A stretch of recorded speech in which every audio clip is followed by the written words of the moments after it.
In this video, FPL player prices have been revealed by the Fantasy Premier League on Twitter. So in this video, we react to those prices and see who's too expensive and who's too cheap. All of that coming up next.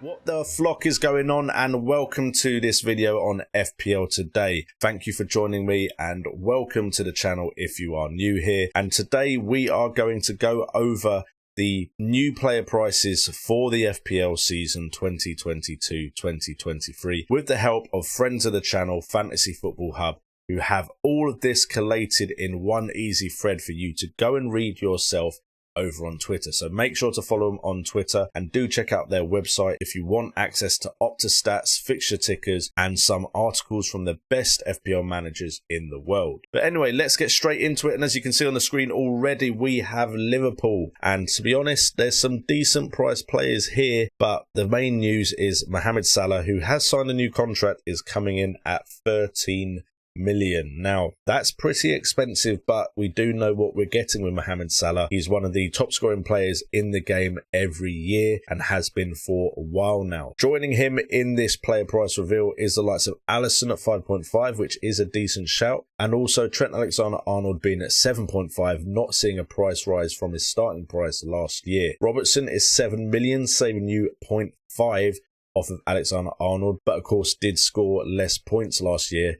And Ramsey, if he does somehow get into the starting 11, is only at 4 million, and that's more likely to happen if Trent for some reason picks up a knock and can't play. In midfield, Diaz really does pique my interest at 8 million. I think he could be a great shout this season, especially if you don't think you can stretch to Mohamed Salah. I do think he'll have a massive impact. And also up front, we've got the likes of Darwin Núñez and Jota at 9 million apiece. Jota now a forward, which I think really does hurt his appeal. And I think especially as Darwin Núñez is probably going to be the one playing down the middle. So Jota's price may be a little bit too high for, I think, a lot of people to be considering him. Although, of course, we do know that he is capable of scoring plenty of goals. We move on to Manchester United, and there seems to be some good value here if Ten Hag can get them playing in a cohesive sort of way. The ones that look interesting to me, of course, if Ronaldo stays at 10.5 million, if he can get the Manchester United side behind Ronaldo, creating him lots of chances, we know what type of player Ronaldo is in front of goal. If Elanga breaks into the first team as well, 5 million is a decent price, as well as Van der Beek, who has played under Ten Hag before at 5.5, could be a decent shout. Rashford could be good at 6.5 million depending on where he is being played and if Ronaldo stays. Sancho at 7.5 million, maybe this is the season he does find his feet in the Premier League. And Bruno Fernandes at 10 million, just 0.5 million cheaper than Cristiano Ronaldo, seems to put him in a weird price bracket. Maybe you don't go with him unless he really does capture the form he had when he joined Manchester United. 5 million for most of the Manchester United defenders there, and the goalkeeper mean, unless we see good form from them defensively, we're probably not going to look at them. But we know Man United have been capable of decent defensive seasons before, and Shaw has before been a decent shout as an FPL option, so maybe he could be this season too.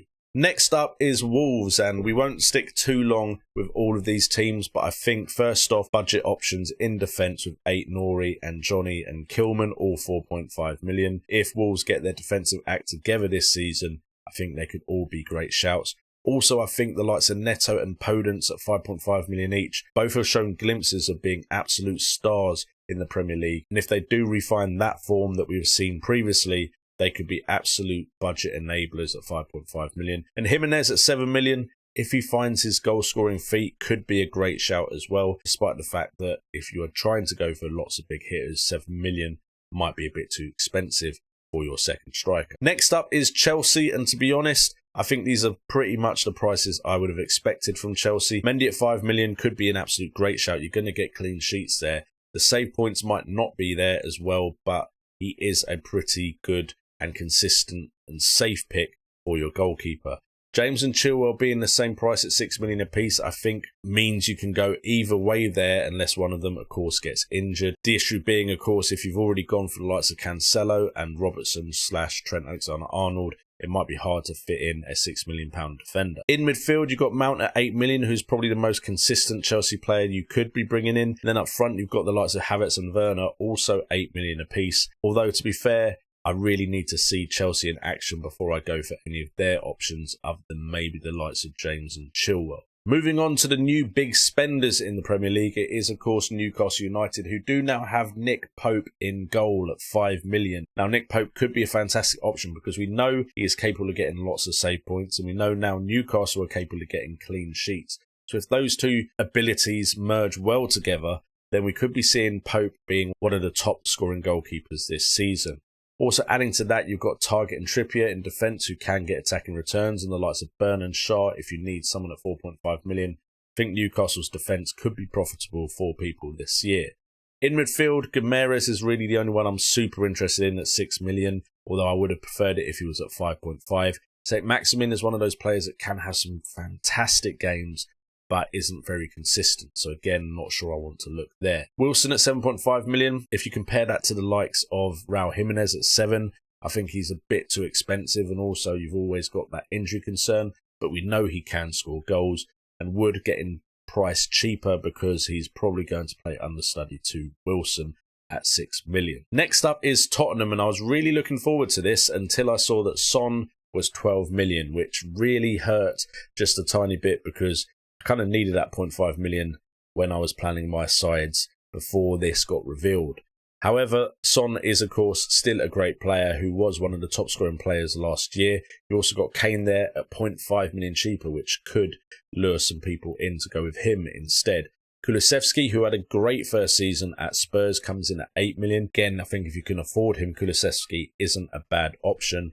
And defensively, you've only got Sessegnon at 4.5 million on this price reveal. Everyone else 5 million or up, Perisic being 5.5 million. I do think Perisic could be a good shout because he is capable of scoring goals and could be playing in that left wing-back slot. So I think the fact that he's a defender could make him an absolute fantastic shout. So we'll have to wait and see, maybe pre-season or the start of the actual season, whether he is a go-to defender. And then finally we have Leicester City, and we've got another team with plenty of budget options in defence with Fofana, Justin and Ricardo Pereira all at 4.5 million. I think all of them could be great shouts for your side, and Justin and Ricardo capable of attacking returns as well. So really excited by these prices for the Leicester City defenders. In midfield, we've got Maddison at 8 million and Barnes at 7. We know they can get points. And Tielemans is coming at 6.5, and there is a chance he does move clubs, so he could be a very interesting option. If Tielemans moves, Dewsbury Hall at 5 million could be an even bigger shout for your teams if you need to save money somewhere. So I'll definitely be keeping an eye on the situation at Leicester. As far as up front, Vardy at 9.5 million. We know he's capable of scoring goals, but he is starting to age a little bit. Will he be able to keep those goal scoring exploits up?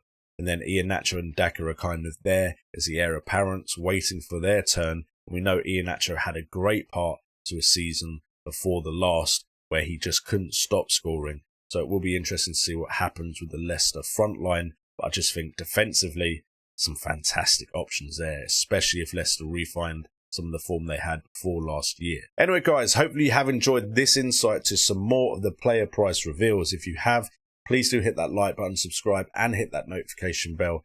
And hopefully we have a great season together here on the channel. With all that being said, I've been JNO. This has been FPL Today. And remember, it's all about the game.